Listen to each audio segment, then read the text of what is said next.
আসছে শুধু লেলিহান দীর্ঘশ্বাস। ঈশ্বরের সৃষ্টির সবচেয়ে উৎকৃষ্ট প্রাণী মানুষ। সেই মানুষই তার মান আর হুঁশ বিসর্জন দিয়ে নিজেকে হিংস্র সাপদে পরিণত করেছে। তাদের নখ দাঁতে ছিন্ন ভিন্ন হচ্ছে সচেতন মানুষ। তাদের জীবনের আর্তচিৎকারে আগমনী সুরেও কোথাও যেন বিষাদের ছোঁয়া। আমাদের শ্রুতি নাটকটি এরকমই একটি মেয়ের আত্মবলিদানের কাহিনী, কুড়ি থেকে ফুল না হয়ে ওঠার গল্প।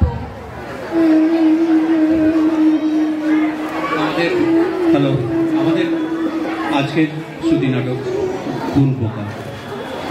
চরিত্রায়নে স্ত্রী কান্তমণি শ্রীমতী সুতপা বন্দ্যোপাধ্যায়, ছোট মেয়ে সরোজিনী উর্ফে সর গাগরী মিত্র, বড় মেয়ে মাতু মাতঙ্গিনী রিমকি দে, মেয়ের বন্ধু লোলা প্রিয়াঙ্কা মুখার্জি, অফিসের বস সৌরভ বোস, আর মেয়ের আরেক বান্ধবী প্রিয়াঙ্কা মুখার্জি, মেডিকেল কলেজের বস মেডিকেল কলেজের স্যার সৌরভ, আর আমাদের স্ক্রিপ্ট এবং ফুলপোকার এই পুরো চরিত্রগুলি লিখেছেন শ্রীমতী সুতপা কাকিমা, শ্রীমতী সুতপা বন্দ্যোপাধ্যায়, এবং হাবু এবং স্বামীর ভূমিকায় হাবু সৌরভ, এবং অন্তিম সাউন্ড সাপোর্ট শ্রীমতী বলাকা ভান্ডারী। তো আমাদের শুরু করছি আজকের শ্রুতি নাটক ফুল পোকা। 9:30 বেজে গেল, কান্তমণি এখনো মটকা মেরে পড়ে আছে। সকাল থেকে জুতো সেলাই থেকে চণ্ডীপাঠ করে যাচ্ছে। মানুষের মধ্যে কি একটু মায়াদয়া নেই? মায়াদয়া থাকে, এদের মধ্যে কি তাও নেই? হাবি বাবু কোথায় গেলে? ওহো, আমার বেডটিটা তো এখনো পেলাম না। হাবি, হাবি ডার্লিং, তুমি কোথায়? আপনার সারাও দেন। এই নিন মহারানী আপনার বেডটি। সত্যি হাবি, সকালবেলায় তোমার হাতের বেডটিটা না পেলে শরীরটা কেমন ম্যাজ ম্যাজ করে। তা বলি, বাজার গেছিলে, কি আনলে? আজকে না দারুণ মান পেয়েছি। জম্পেশ করে একটু মান বাটা বানাও তো। হ্যাঁ, এই তো সেদিন মান আনলে। না না না না না, ওটা ওল ছিল। ওই হলো, ওল কচু মান সবই সমান। দুধ ওসব ছাইপাশ মেয়েরা খেতেই চায় না। মাতু তাও মুখে তোলে, সরো তো পাতেই নেবে না। মাতু বাবার অবস্থাটা বেশ বোঝে। 2 মেয়েকে মানুষ করা চারটিখানি কথা। একজন ডাক্তারি, একজন ইঞ্জিনিয়ারিং পড়েছে। কি কষ্টে আমি তাদের পড়িয়েছি, কাল ঘাম ছুটে গেল। তোমারও তো লাক্সারি শেষ নেই বাপু। আজ কাল ভাত, পরশু বিয়ে, তরশু ছেড়াদ্দ। পয়সাগুলো তো জলের মতো বেরিয়ে যাচ্ছে। নিজের যেন নিউক্লিয়ার ফ্যামিলি, তোমার গোষ্ঠীকে কম থাকবে। শোনো, টিভিতে দেখাচ্ছে বাংলাদেশ থেকে কিউসেক ইলিশ মাছ এসেছে। আজকে অফিস ফেরত নিয়ে এসো প্লিজ। কি বললে কিউসেক ইলিশ মাছ? বলো টন ইলিশ মাছ। একটু লেখাপড়া করো, তোমার বাপ তো পুরো ধাপ্পা মেরে বিয়েটা দিয়েছে। অক্ষর গোমাংস একটা। শোনো, ওইসব মিডিয়ার প্রচার 1600 টাকা কেজি, বুঝলে? তারপর ফরমালিন দেওয়া, ওই সব ছাইপাশ আমি কিনবো না। হ্যাঁ, মুরত্ব কথা জানা আছে। যাই দেখি মেয়ে দুটো কি করছে। ও, এই মেয়ে দুটো পড়ে পড়ে এখনো ঘুমোচ্ছে। এই মাতু, এই শোনো, ওর তো অনেক বেলা হয়ে গেল। তোদেরকে কোনো কাজকর্ম নেই? মা, কাল রাত্রিরে আমি হসপিটালে 36 ঘন্টা ডিউটি দিয়ে বাড়ি ফিরেছি। আর আমি ভোর 4টেই ঘুমিয়েছি, সারা রাত কাজ করেছি। এই সকাল থেকে তোমার আর বাপির কাজ কাচালিতে ঘুমোনোটাই দায়। কাল রাত্রিরে আমি না মা,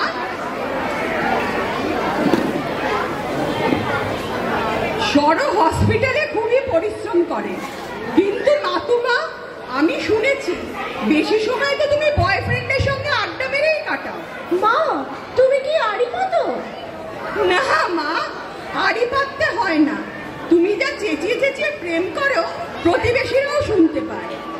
আর একজনের তো গুণের ঘাট নেই, আজ একটা ছেলে ধরছে তো কাল আরেকটা। এবার আমার পিছনে পড়লে তো মা। আমাকে আর পট্টি পড়াতে হবে না মা, যাই হোক। আমার বন্ধু মা। এবার একটা ঠিক করো, বিয়ে থা দিয়ে আমরা একটু নিশ্চিন্ত হই। দেশের যা অবস্থা আর ধিঙ্গি পানো করে বেড়াতে হবে না। চারপাশে ধর্ষণ, খুন, প্রতারণা। আমরা বিয়ে করলে সব সমস্যার সমাধান হয়ে যাবে মা। বিবাহিত মেয়েদের molestation কেউ করে না। তুমি এই আবাসনটাকেই জগৎ ভাবছো। তুমি এখানেই থাকো, ইটিপাটি করে বেড়াও আর বাবার পকেট মেরে ফাঁকা করো। বাইরের দুনিয়াতে কি হচ্ছে তার খবর তোমার কাছে পৌঁছবে না মা। জানো, কয়েকদিন আগে একটা মেয়ে আমাদের হসপিটালে ভর্তি হয়েছে। 90% পুড়ে গেছে, বাঁচবে না। বাবা মা বড় লোক ডাক্তার জামাই দেখে বিয়ে দিয়েছিল। ছেলেটা 10টা মেয়ের সাথে কষ্টি নষ্টি করে সবাই মিলে মেয়েটার গায়ে কেরোসিন দিয়ে পুড়িয়ে দিয়েছে। সত্যি রেবু, এরা মানুষ না, পশু। কি করে পারে এরকম জঘন্য অত্যাচার করতে? ফ্যামিলিটাকে না ফাঁসিতে ঝোলানো উচিত। কে লটকাবে রে? পয়সা আছে, ঠিক আইনের ফাঁক দিয়ে বেরিয়ে যাবে। লোয়ার কোর্ট, হাই কোর্ট, তারপর সুপ্রিম কোর্ট। ব্যাস, গল্প শেষ। জানিস বোন, আমাদের একটা অবাঙালি মেয়ে কাজ করতো। ছেলেটা আইটিতেই আছে। মার্সিডিজ গাড়ি চেয়েছিল, বাড়ির লোক রাজিও ছিল। তবে ওই 2-4 দিন দেরি হয়েছিল বলে অ্যাসিড মেরে পুরো শরীরটাকে বিভৎস করে দিয়েছিল। অথচ ওদের নাকি লাভ ম্যারেজ। আমার অনেক দেরি হয়ে গেল, বেরোতে হবে। তোর ডিউটি কটায়? আজকে আমার অফ রে, তুই কেটে পড়, আমি একটু ঘুমিয়ে নিই।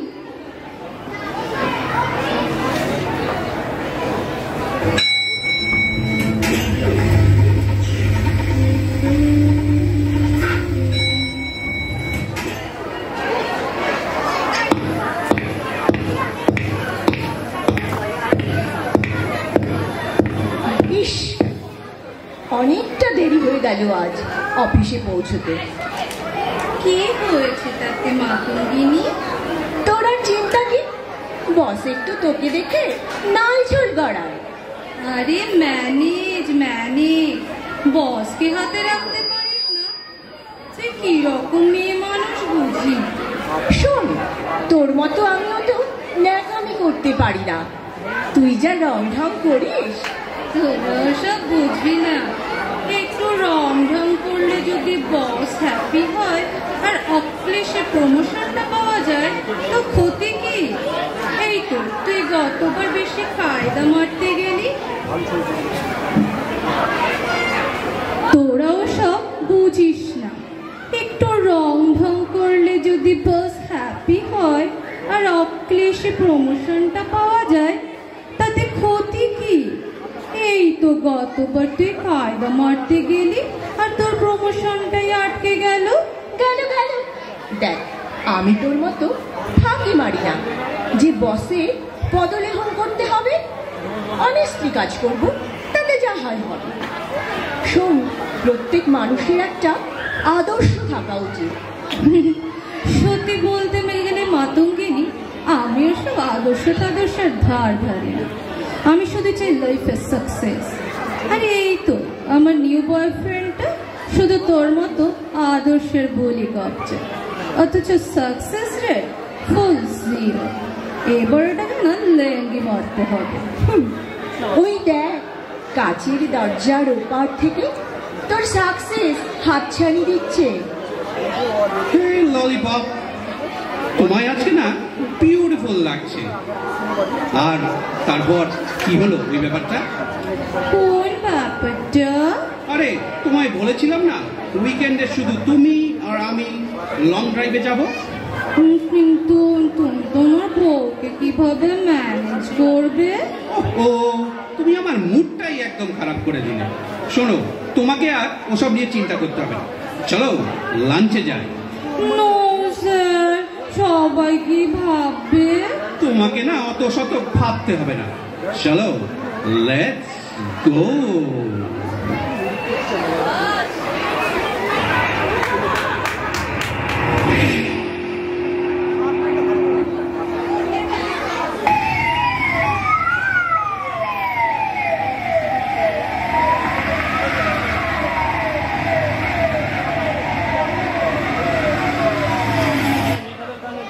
এই সরোজিনী, তোমার আজকে নাইট শিফট?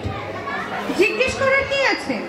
তোমরা তো সব ফাঁকি মারো, আর যত অত্যাচার আমার উপর। গত 36 ঘন্টা ডিউটি করে বাড়ি ফিরেছি, আবার আজকে নাইট শিফট। আমরা তো ভাই দিব্যি আছো। তুমি ভীষণ চ্যাটাং চ্যাটাং কথা বলো। তা তুমিও তো স্যারের কথা শুনতে পারো, তাহলে তুমিও আমাদের মতো মজ মস্তিতে থাকতে পারবে। এই শোনো, স্যার না তোমার উপর ভীষণ বিরক্ত। সপ্তাহে তোমার এই দিদিমণি ভাবটা জাস্ট সহ্য করা যায় না। তুমি কিন্তু এবার আমার ইনসাল্ট করছো। এই তুমি নিজেকে এত এক্সট্রা অর্ডিনারি ভাবো কেন গো? এটাই তোমার না সর্বনাশের কারণ হবে। শোনো, আমাকে না হুমকি দেবে না। আমি সোজা পথে শির দ্বারা সোজা করে বাঁচতে চাই। তোমাদের মতো আমি মেরুদণ্ডহীন নই। আমি এসেছি মানুষের সেবা করতে। তোমাদের মতো ডার্টি পলিটিক্সে আমি নেই। এই শোন শোন, বেশি কলার তুলিস না। এমন বাস খাবি না, তখন বুঝবি। যাই হোক, স্যার তোকে চেম্বারে ডেকেছে, দেখা করে নিস। May I come in sir? Hi sweet lady. Sorry sir, আমি আপনার ছাত্রী। আপনাকে আমি রেসপেক্ট করি। আমিও চাই আপনি আমাকে রেসপেক্ট করবেন। এত বেশি ঝাঁজ আমাকে কেউ কখনো দেখায় না। সরি স্যার, কিছু মনে করবেন না। আপনি সবাইয়ের সাথে আমাকে গুলিয়ে ফেলছেন। তোমার ওই একটাই প্রবলেম, নিজেকে তুমি খুব এক্সেপশনাল ভাবতে শুরু করেছো। ঠিক আছে ঠিক আছে, গেট লস্ট, এখান থেকে বেরো। Okay sir. মেয়েটার অডাসিটি খুব বেড়েছে দেখছি। এর একটা ব্যবস্থা করতে হবে। দাঁড়াও, দেখছি। এত ক্লান্ত লাগছে না? একটু ঘুমিয়ে নি। এত রাত্রে আবার কার ফোন?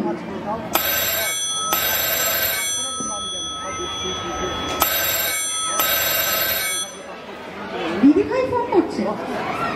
মাতু, হ্যালো, কি করছিস? এবার একটু ঘুমোবো রে। তুই ঘুমোসনি? আরে আমি অফিসে, বস আজকে কাজ আছে বলে আটকে দিয়েছে। কিন্তু আমার না একটা ব্যাড ফিলিং হচ্ছে জানিস। এই ফ্লোরে বিশেষ কেউ নেই। যাকে যাক, ঠিক আছে, তুই শুয়ে পড়। ওকে, আমার ব্রেভ দিদি ভয় পাচ্ছে। ইয়ার কি মারবি না একদম।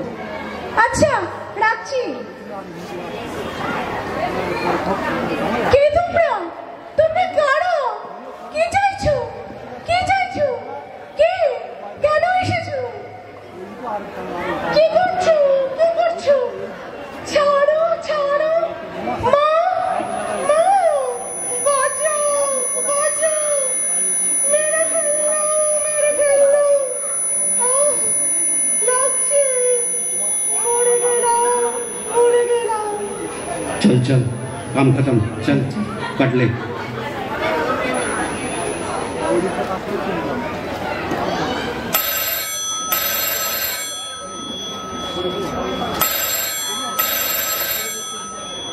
এত সকালে আবার মায়ের ফোন? হ্যালো, হ্যাঁ মা বলো। সরো, তুই তাড়াতাড়ি তোর দিদির অফিসে যা। আমি আর তোর বাবা এক্ষুনি যাচ্ছি। কেন, কি হয়েছে মা? মা, তোর অফিস থেকে ফোন এসেছিল। ও নাকি অসুস্থ হয়ে অজ্ঞান হয়ে পড়ে গেছে। আচ্ছা আচ্ছা, রাখো, আমি যাচ্ছি।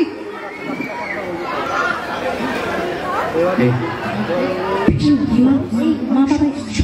সরে যা, সরে যা। ওর বাবা মা এসছে। বাবা আসছে। সর, সর, পাশ দে, সাইড দে, সাইড দে। সরে যাও। কোথায় কোথায় কোথায় আমার মেয়ে? এ কি, ওর গায়ে তো আছে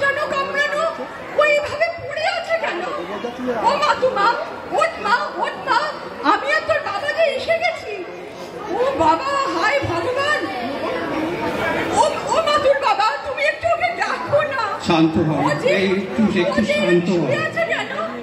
হায় ভগবান, কে ওর উপর এত পাশবিক অত্যাচার করেছে? ওর শরীর যে নিথর হয়ে গেছে। ও ভগবান, কে কি তুমি কি করলে ঠাকুর? এ তুমি কি করলে?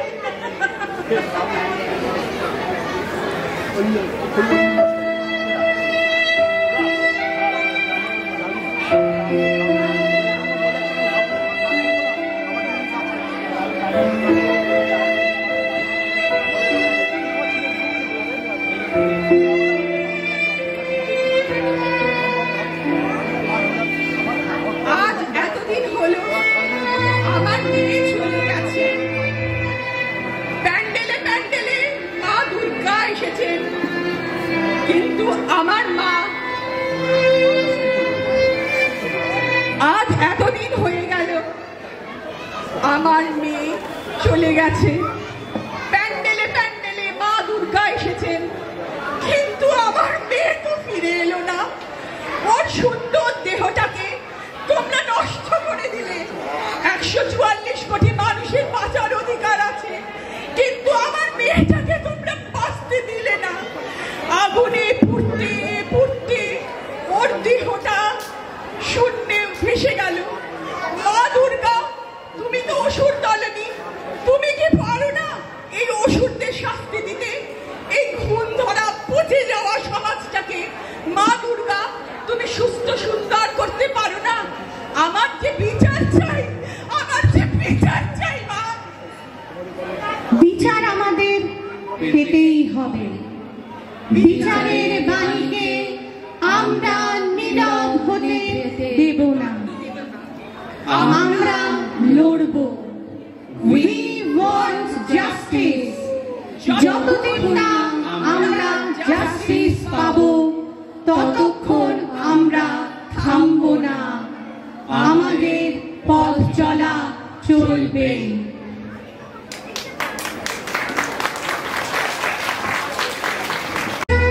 কৃষিকার দেশে দাও দেখা তুমি এসে, শেষ করে দাও এই অনাচার।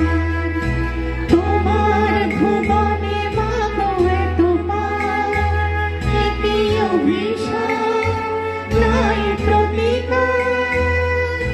মিথ্যার জয় আজ, সত্যের নাই তাই অধিকার। তোমার কঠিন হাতে বজ্র কি